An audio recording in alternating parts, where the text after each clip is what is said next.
Next Yeah, up, cheers. Katja Vaske from RETN is going to take us on an adventure of changing from a philologist into a tech sales person. Yes. Hi, everyone.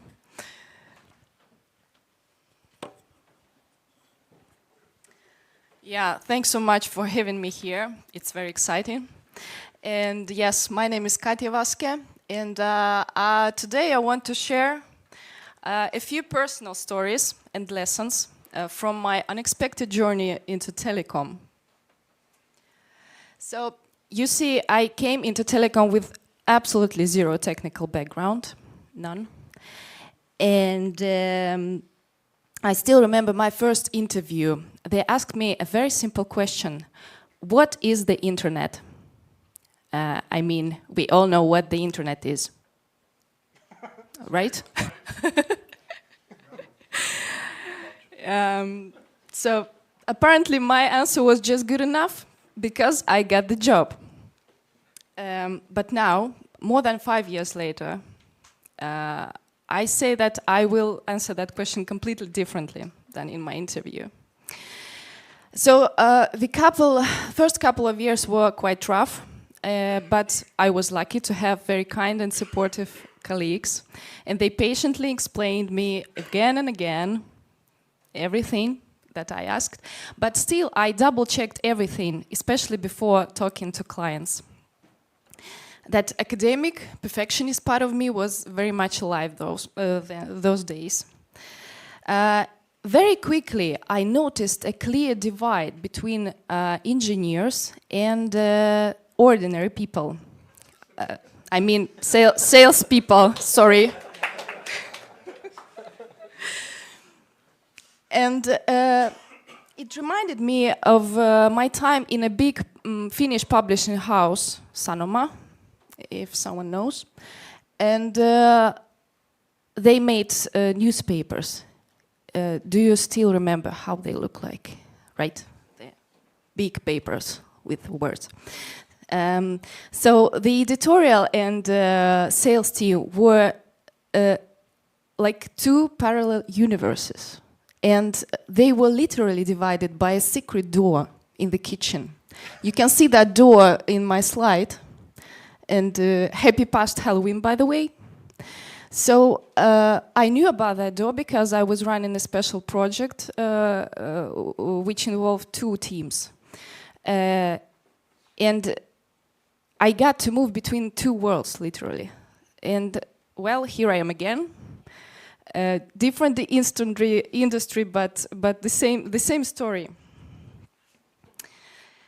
And from day one, I learned very crucial thing, that well-phrased question to the technical team is already half the battle. If you know what to ask, how to ask, and when to ask, you can have a very quick and clear answer. But then comes the next challenge. You have to decode the answer. And sometimes it took me more than one follow-up just to figure out if what I was asking was even possible. So I was spending more time writing questions than doing anything else at the beginning, of course. So imagine after half an hour of careful phrasing, you get a minute, you get an answer like this. You see this, that's tech guy. So that's the moment when you seriously reconsider your career choices. Sorry, guys. So, as a philologist, I can say that we could really use the translator between sales and tech.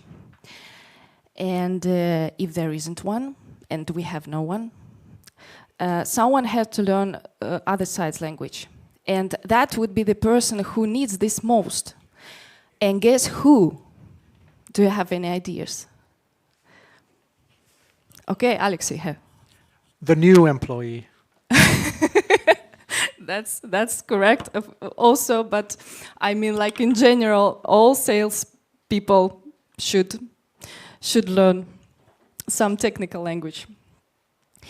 So I started from very basics, from telecom terminology. And telecom is the land of acronyms. L2, VPN, EPL, circuit, MPLS, and so on, so on. Somehow they all means the same thing. And even within one company, the same thing can have 5 different names.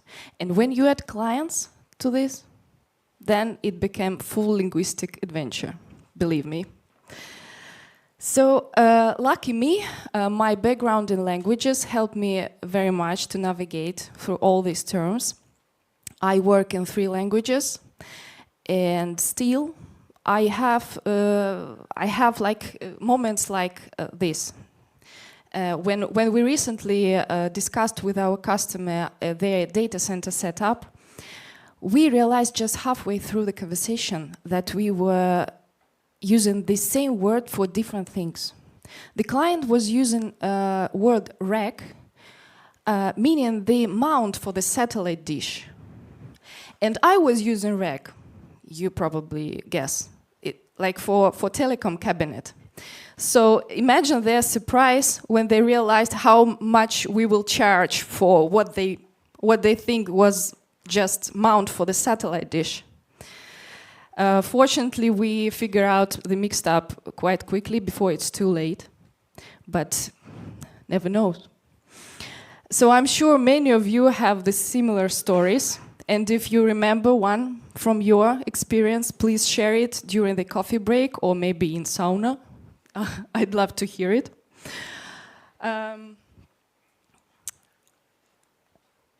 So, before I came into telecom, I taught languages. And teacher's mindset helps a lot also here. I prepare before I ask questions. I research. I figure out who is who before approaching them. Because like in teaching, everyone needs their own approach. Colleagues, clients, everyone. So you just have to learn how to ask and how to get the answer you need. Believe me, you quickly learn also what not to ask. God forbid you ask DWDM engineer how to configure BGP session. Not that I would like to configure BGP session. Or IP engineer where the ODF panel is located. Nope, never. So now you've learned the language, you understand the terms. Communication should be easy, right? Wrong. That's telecom. And sometimes you hear from your tech team that it's impossible. But in telecom, impossible doesn't always mean impossible. It can mean expensive, time-consuming, or we just don't want to do it. Right? Say I'm right. Here's a couple of examples of my dialogues with tech team. So when an engineer says it's too difficult, I don't think we can help. I ask, so will this cost us about 5,000 to 7,000? And they may answer, yeah, roughly. Or when they say, like, it's totally impossible, I ask, so will it cost us 20,000 and administration permit? Yes, exactly. That's how it works. And same goes for timelines. If they say it will take long time, it may mean that it's 3 to 6 months, and that's perfectly fine for some clients. And opposite thing can happen. When they say 2 weeks, it may turn into months, and I should anticipate also this. So sometimes I think we should make a dictionary, like what tech people say, what sales here, and what it really means. I think I'd buy that book. Why we misunderstand each other? There's actually a lot of research on this. But they all say almost the same thing. Engineers and salespeople just wired differently. They have different personality types and different work environments, tasks, KPIs. And when we think about them, we think and we know that engineers are about structure, precision, reliability, and sales are flexible, creative, client-focused, fast decision makers.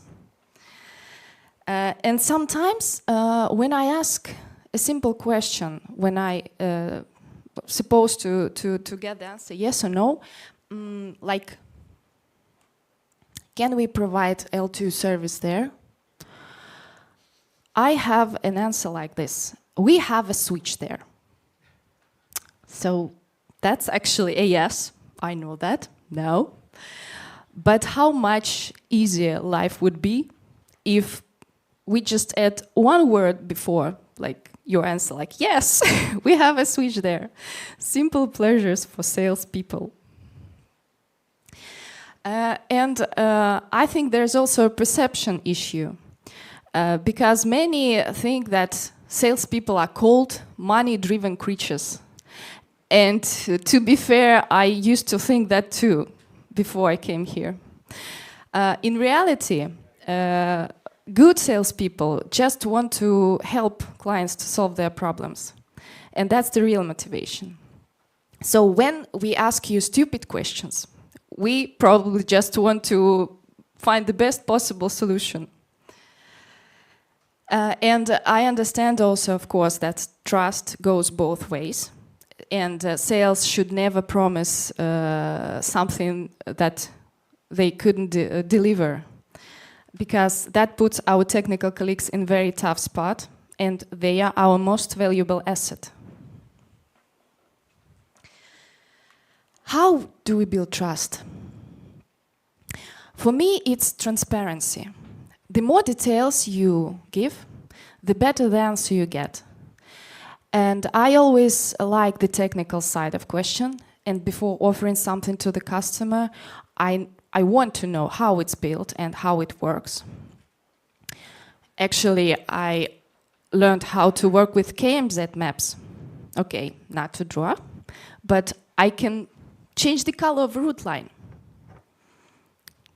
So, curiosity helps. And engineers can tell when you're genuinely curious and genuinely care about what you ask and what you want. And I also noticed that what irritates you guys most is when sales sell things they don't understand.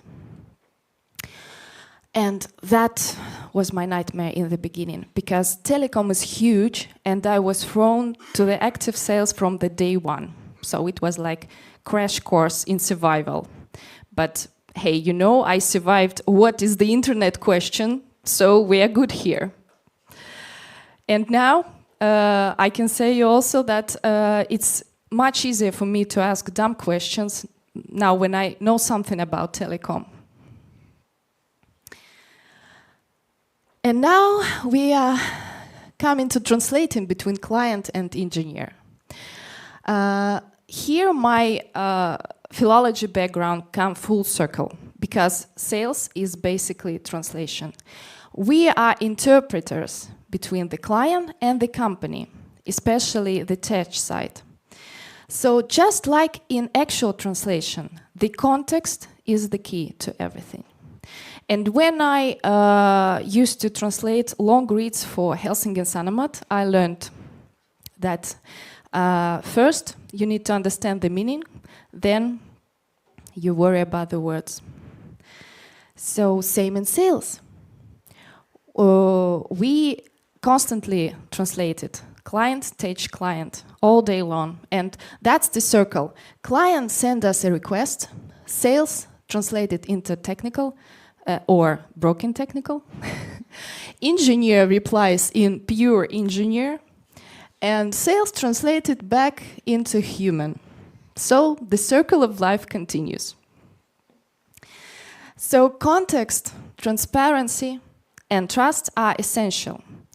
And I would add also a single communication channel, because when we start to talk between each other, like, and there are many people involved, half of information will get lost on the way. So that's why you need us, salespeople, as a single point of contact.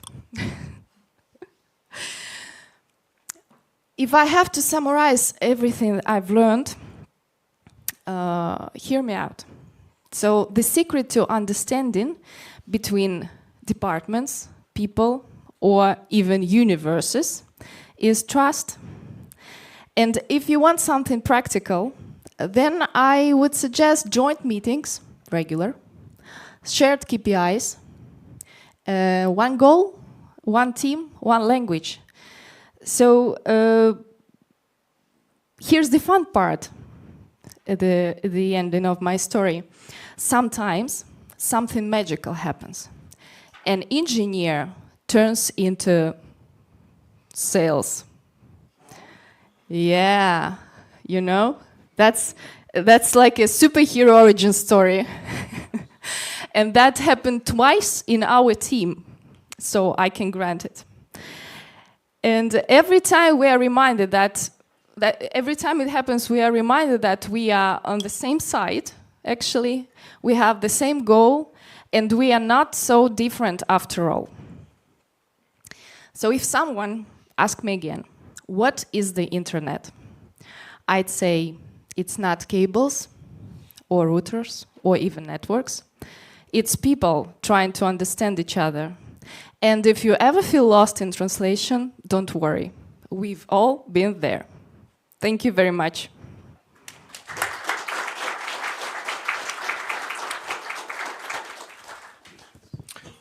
I guess you already mentioned that you will be staying here for sauna and dinner and everything. Yes. So please share your stories with me. Yes, please do.